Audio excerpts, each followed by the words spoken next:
Romanos capítulo 4, no verso 17. Olha o que diz o texto.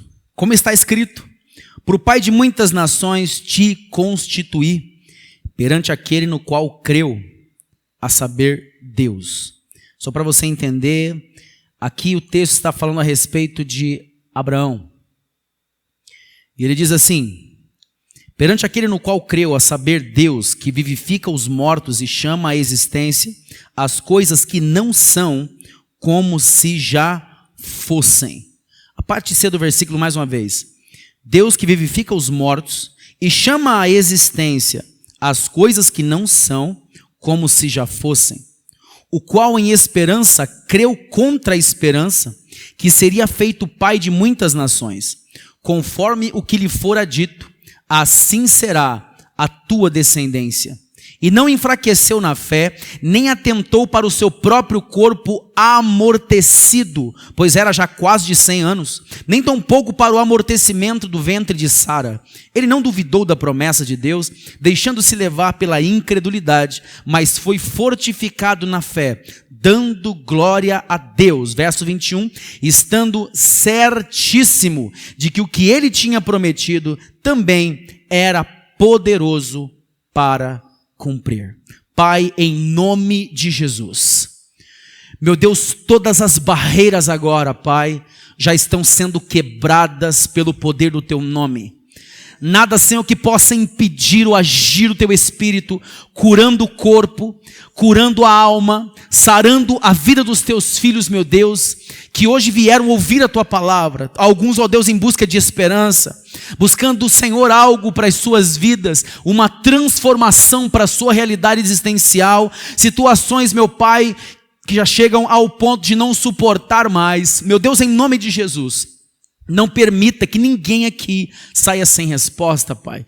Todos nós sairemos daqui, meu Deus, com resposta em nosso coração, com tranquilidade, paz, a paz que excede todo o entendimento, para a glória e o louvor do Teu nome, meu Deus. Nós assim oramos, nós assim pedimos a Ti, fala conosco e assim nós Te agradecemos. Amém e graças a Deus. Segure tua Bíblia um pouquinho, por favor, bem firme, e declare comigo como sempre nós fazemos. Diga: esta é a minha Bíblia, eu sou o que ela diz que eu sou, eu tenho o que ela diz que eu tenho, eu posso fazer o que ela diz que eu posso fazer.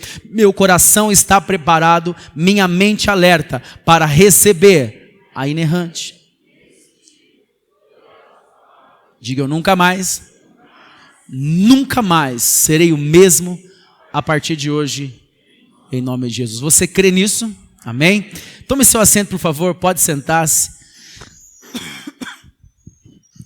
Eu creio que todas as vezes que eu declaro isso, é exatamente o que está acontecendo.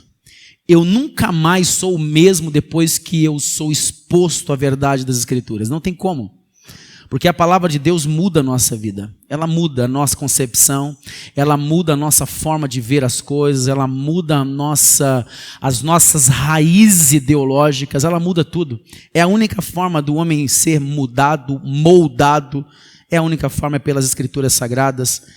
E assim eu creio que será em o nome de Jesus nessa noite.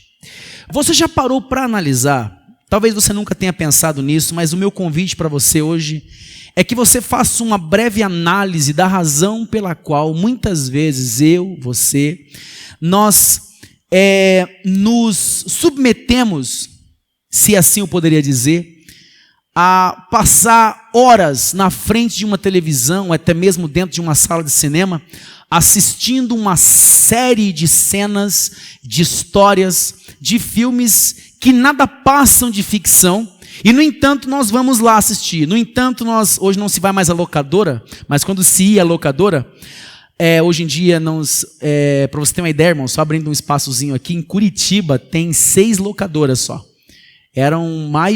Não sei se eram mais de 800, uma coisa assim, hoje tem 6 só. Porque a internet, ela ocupou todo o espaço, então não se vai mais em locadora. Mas quando a gente ia e pegava lá 6 filmes, e levava para casa e assistia os filmes, e ali era uma forma de diversão. E até hoje muitos de nós fazemos isso. Quem tem mais tempo para fazer isso, pega o filme, abre no Netflix, entra na internet, vai no cinema, E todos nós que temos prazer, não existe um ser humano que não goste disso. Alguns gostam mais de série, outros gostam de alguns tipos de novelas, outros gostam de uns tipos de filmes e assim por diante. Eu não estou aqui para levantar nenhum tipo de juízo a respeito disso ou colocar qualquer tipo de parâmetro moral em relação a isso. Não cabe a mim isso, mas eu estou abrindo só um espaço para você meditar ou pensar, refletir, melhor dizendo, a respeito da razão pela qual nós nos submetemos a fazer isso. Já parou para pensar por quê? Por que nós gostamos desse filme? Por que muitas pessoas se prendem tanto a livros de ficção? Por que uma pessoa passa 9 horas assistindo um filme como O Senhor dos Anéis, por exemplo, que é uma série de 3 filmes, inclusive muito interessante, uma série de 3 filmes e cada filme dura em média 3 horas. Por quê? Porque, na verdade, isso nada mais é do que um dispositivo, é como se fosse uma válvula de escape nossa para lidar com a realidade. Porque a realidade, irmãos, diga-se de passagem, ela não é uma coisa fácil de se lidar. A realidade nunca foi uma coisa muito fácil de se lidar. Aliás, nunca foi algo nada fácil de se lidar, para falar bem a verdade. Porque a realidade da vida, ela é angustiante de fato. A vida envolve uma série de problemas, uma série de situações. A grande maioria, para não dizer todas elas, fogem do nosso controle. E para nós lidarmos com essa realidade que a vida nos traz, nós criamos um mecanismo chamado mecanismo de fantasia. É por isso que nós sentamos para assistir um filme e nós ficamos ali, sorrimos e algumas vezes até choramos quando o filme é muito dramático, algumas vezes nos arrepiamos com algumas cenas que passam. Por quê? E nem em realidade é. Tudo aquilo é fruto de uma mente criativa que gerou tudo aquilo, ou de mentes criativas que gerou tudo aquilo. E nós paramos ali, assistimos, porque nós temos essa necessidade. Em hipótese alguma eu estou aqui dizendo que isso é errado, irmãos. Pelo amor de Deus, jamais. Eu só quero que você entenda a razão pela qual nós temos essa necessidade. Eu assisto filme, irmãos, eu vou ao cinema, não tenho problema nenhum com isso. Eu só sei o que eu estou vendo. O mesmo controle que liga a televisão, o mesmo que desliga, como meu pai dizia quando eu era mais novo. O mesmo botão que liga a televisão, o mesmo que desliga. Nós é quem decidimos o que nós vemos, se é saudável ou não. Mas enfim, nós nos submetemos porque nós temos essa necessidade. Mas o que eu quero hoje deixar para você como palavra é o seguinte. Apesar de nós fantasiarmos para lidar com a nossa realidade, há muitos momentos em que a realidade propriamente dita, ela não te deixa alternativa. E você, por mais que tente fantasiar alguma coisa, buscar um mecanismo, uma válvula de escape, para conseguir lidar com isso, você não consegue. É quando muitas vezes você olha ao teu redor e você percebe que as coisas realmente fugiram do teu controle. O mecanismo fantasioso é uma forma de controle. É uma maneira de nós tentarmos controlar nossa própria realidade e lidar com ela. Analise para você ver. Mas e quando as situações chegam a extremos, em que você não sabe o que você vai fazer, para onde você vai ir, qual decisão você deve tomar, você já orou, mas parece que as coisas não aconteceram, você já falou com outras pessoas, já pediu orientação, já pediu para orarem por você, e parece que muitas coisas não acontecem como você gostaria que elas acontecessem. Sabe o que resta aí? Resta uma coisa chamada fé. A fé, não há como você misturar a fé com essa fantasia. Não há como você... Eu comentei na quinta-feira, não sei se foi na quinta ou hoje pela manhã, a respeito de nós racionalizarmos a fé. Se você tentar trazê-la para um raciocínio lógico, não vai adiantar. Aí não é fé. A fé, ela transpassa os limites do que é lógico, do que é simétrico, matemático. A fé vai sempre além daquela linha divisória. A fé precisa ir além, porque senão ela não é fé. Ela vai sempre além daquilo que ao teu redor está dizendo não, não, não, não. A fé está dizendo sim. E A altura, o volume dessa voz da fé que está dizendo sim para você, é você quem vai definir. O volume desta voz que está dizendo para você, apesar de tudo que está acontecendo, Deus ainda está no controle da tua vida e vai dar tudo certo. Vocês creem nisso, irmãos? Ainda ou não? Eu estou diante de pessoas que acreditam nisso ainda ou não, irmãos? Amém? Porque o dia que nós paramos de acreditar nisso, o evangelho para nós perdeu o sentido. Ele perde o sentido. A fé é justamente isso, é uma confiança inabalável no caráter de Deus, independente das circunstâncias. Isso é a fé.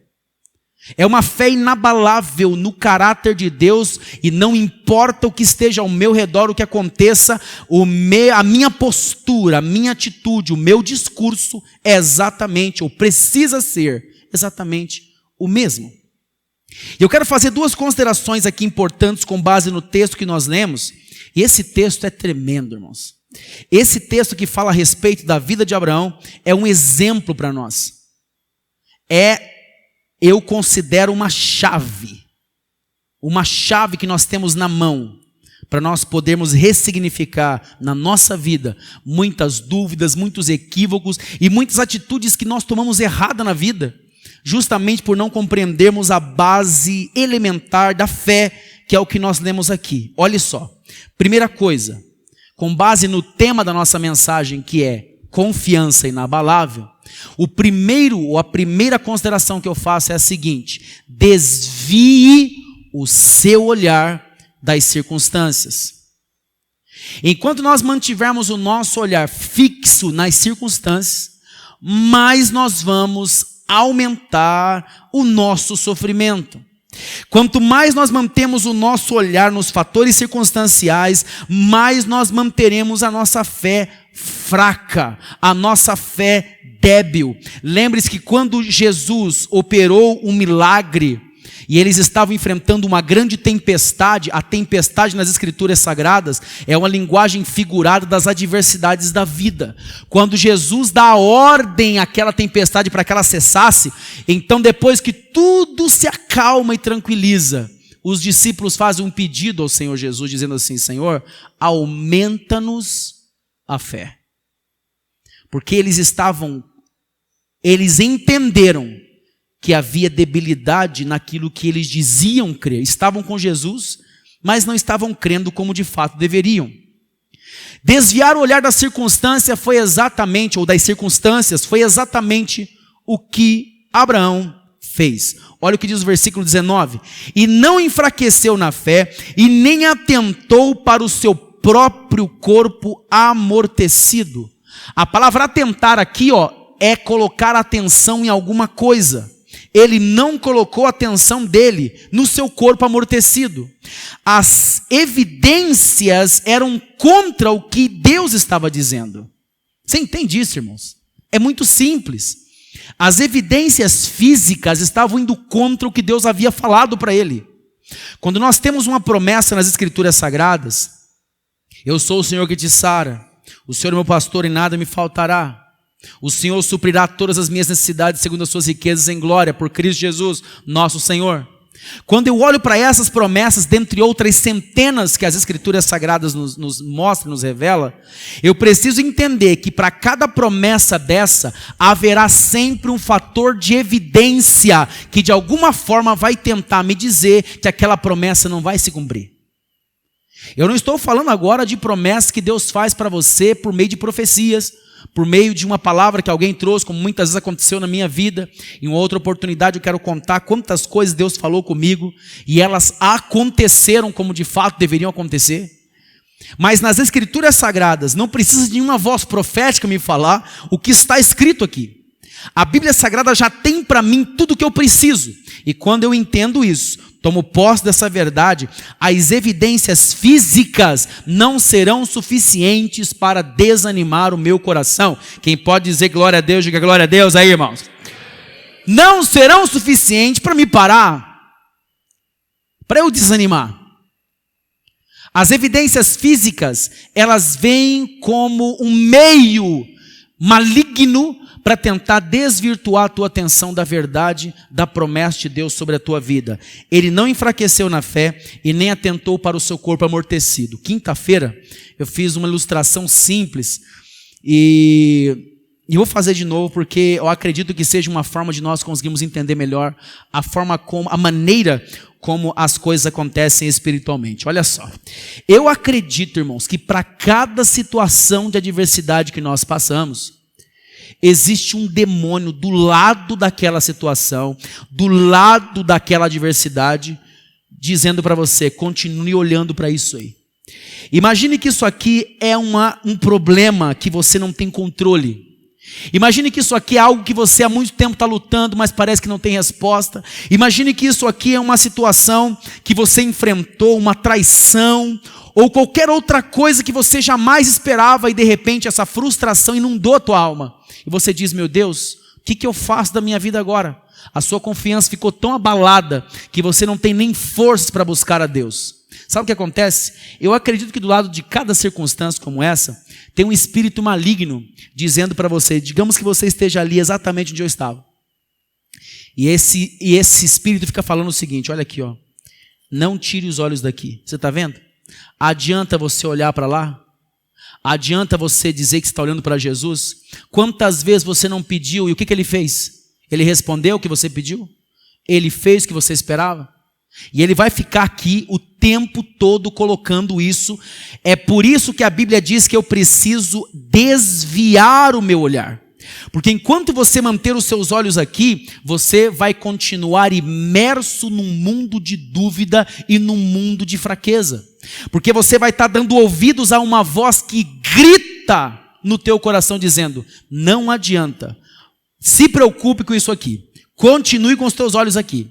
Irmãos, enquanto eu mantenho os meus olhos ali, eu me mantenho improdutivo, enfraquecido. Enquanto eu mantenho os meus olhos ali, eu não consigo trabalhar direito, eu não consigo cuidar da minha família, eu não consigo cuidar daquilo que me foi dado como trabalho e prioridade, eu não consigo.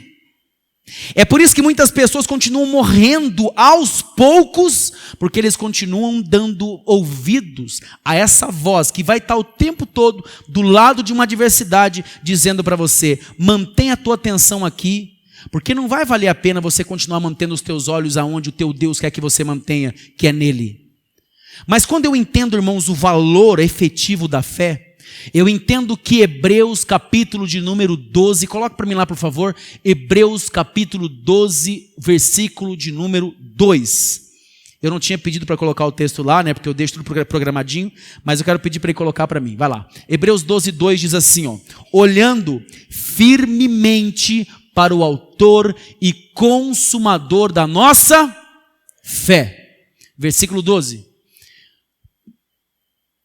Pelo gozo que lhe estava proposto, suportou a cruz, desprezando a ignomínia e está assentado à destra do trono de Deus. Pelo gozo que lhe estava proposto. Irmãos, analise isso aqui. Jesus sabia, apesar da angústia que ele vivenciou lá no Getsemane, ele sabia o que Deus havia preparado para ele. Quando o escritor da carta aos Hebreus está dizendo, fitando os olhos, mantendo os olhos em Jesus, o autor e consumador da vossa fé, ele diz isso e depois ele usa a própria pessoa do Senhor Jesus para exemplificar isso. Porque Jesus suportou tudo porque havia para ele sido proposto algo muito melhor do que aquele sofrimento. Mas pense comigo, o sofrimento era tão violento, tão grande, que quando Jesus estava lidando com isso no Getsemane, Jesus fez uma oração dizendo assim, Senhor, se for possível, passa de mim esse cálice. Era muito sofrimento, irmãos. Era muito sofrimento.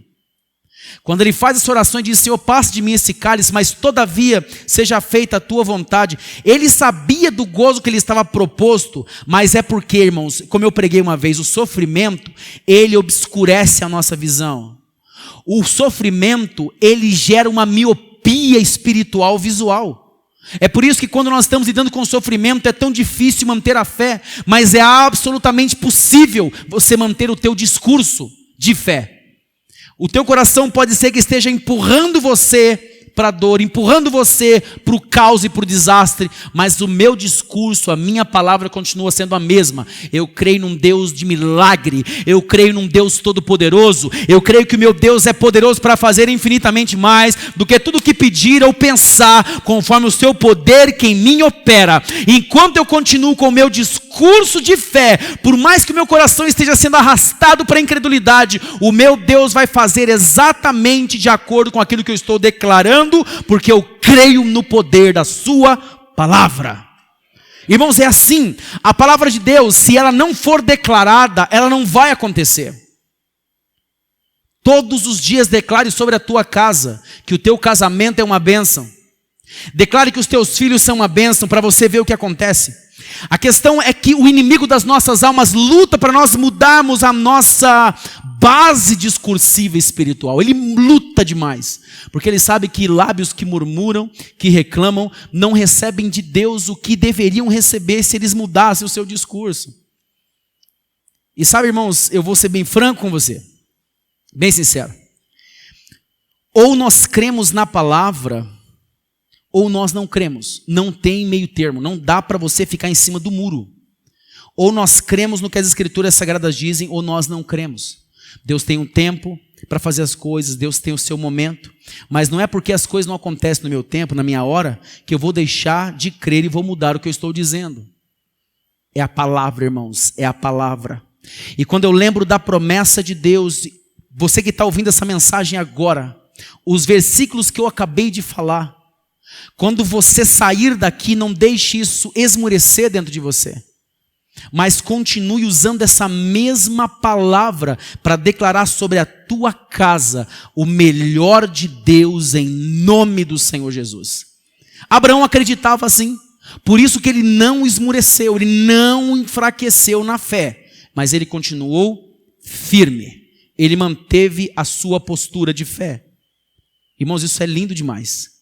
Quando eu olho para a situação de Abraão, eu quero abrir aqui um espaço para falar da história. Acredito que a grande maioria já conhece a história de Abraão, porque Abraão esperou, quando ele recebeu a promessa, ele tinha 75 anos de idade, e ele engravidou Sara quando ele tinha 100 anos. Então foi um período de 25 anos de espera para que o milagre acontecesse. Nesse período de 25 anos, Deus falou com ele. Mas Deus falou num intervalo grande de tempo. Deus não vinha todo dia para ele e falava assim: olha aqui, Abraão, fica tranquilo, está tudo certo, teu filho vai vir na hora certa, acalma o teu coração. Não, Deus deu uma promessa, e a esperança do coração de Deus em relação a ele é que ele esperasse confiantemente que Deus era poderoso para cumprir. E vou dizer para você, irmão, só aconteceu na vida de Abraão porque ele realmente creu e esperou. Algumas pessoas talvez questionam dizendo: ah, mas ele se enfraqueceu sim, porque ele foi lá e engravidou a concubina não, eu confundo, irmãos, né? Concubina é uma coisa, escrava é outra.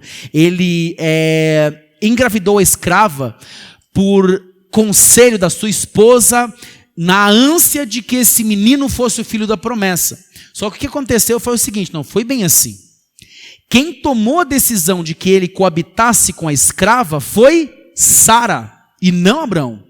Abraão continuava firme na sua fé e na promessa que Deus havia dado a ele. Porém, a cobrança da sua mulher era ferrenha. Abraão, olha a tua situação, rapaz. Você está numa situação complicada já. Você não está funcionando direito. E olha para mim, Abraão. Eu não tenho a menor condição de gerar uma criança no meu ventre. Olha a idade que eu estou. Vamos fazer o seguinte, ó. A escrava é jovem. E você, como homem, ainda tem condições de engravidar ela. Vamos fazer o seguinte, Abraão.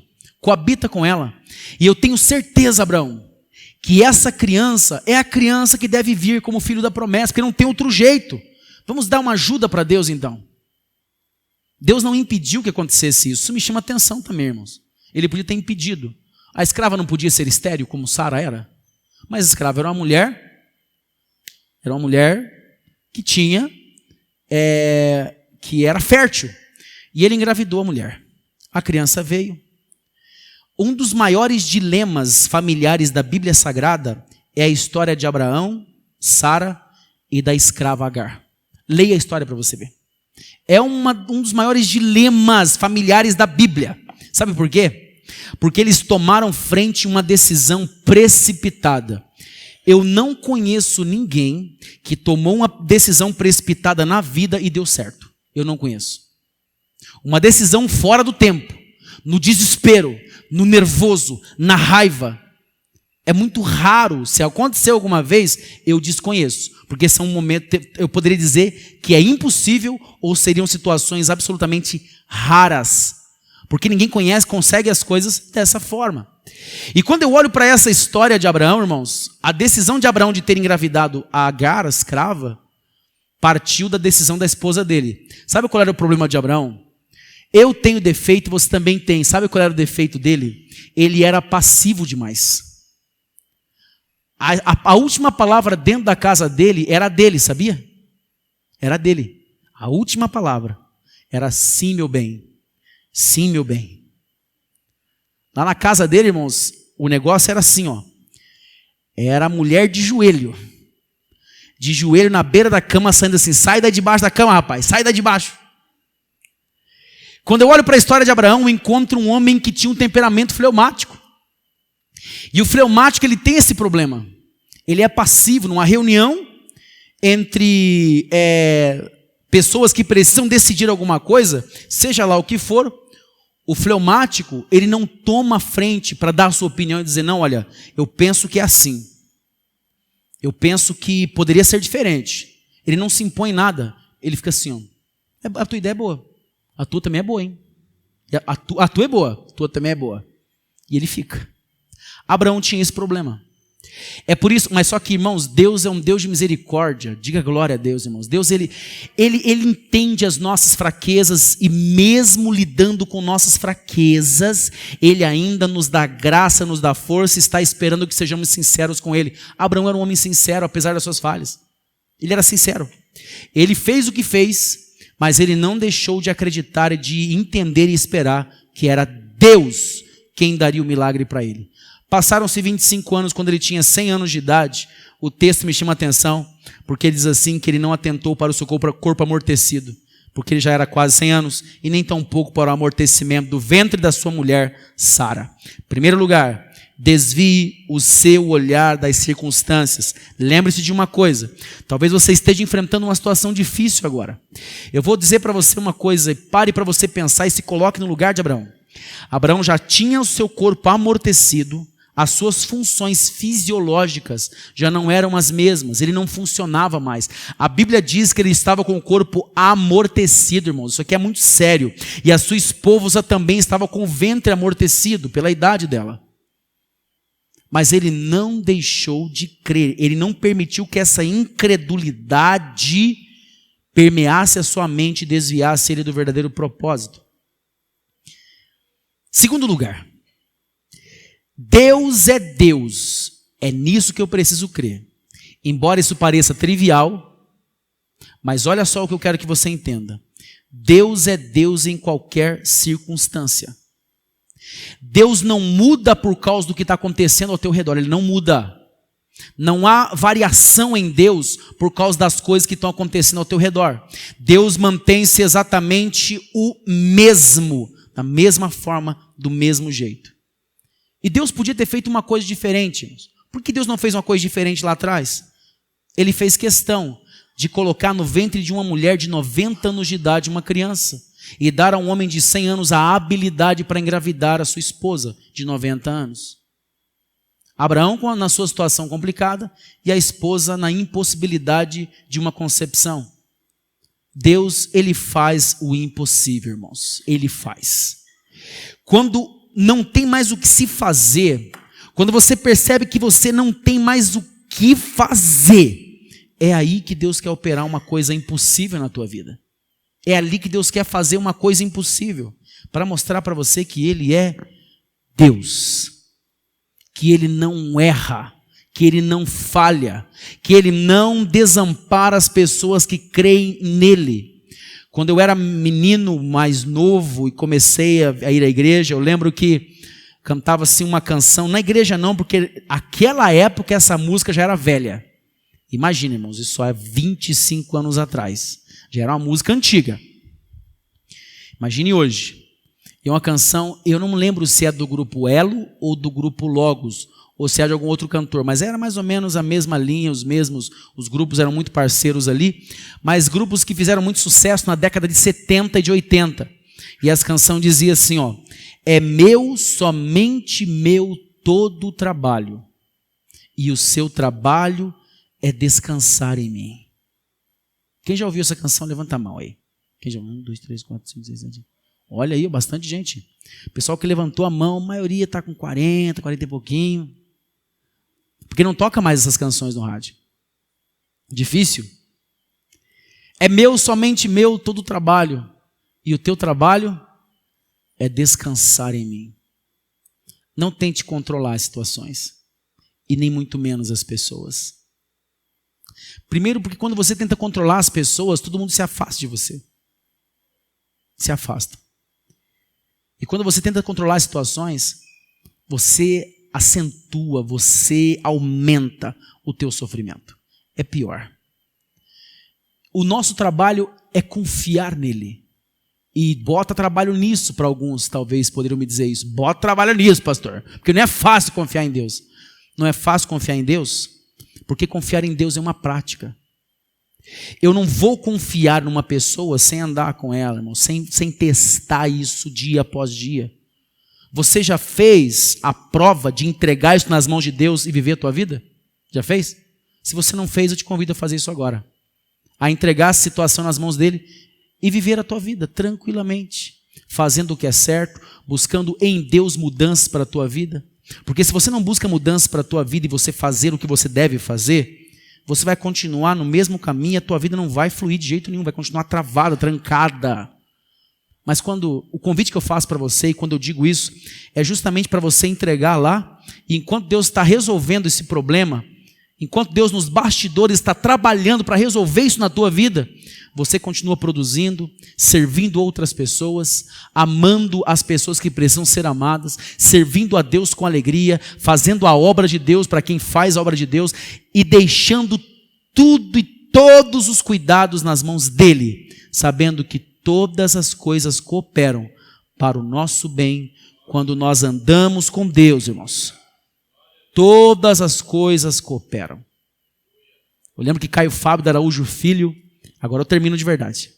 Lembro que numa entrevista dele, há muitos anos atrás, ele disse assim: quando nós declaramos Romanos 8:28, que é o que muitos cristãos declaram, eles não param para pensar que dentro dessa declaração, dentro desse versículo bíblico, está embutido dentro deste pacote, eu lembro que ele usou essa palavra, dentro deste pacote de todas as coisas, estão situações difíceis, estão situações que nós não temos controle, estão problemas que nós não sabemos o que fazer e como solucionar.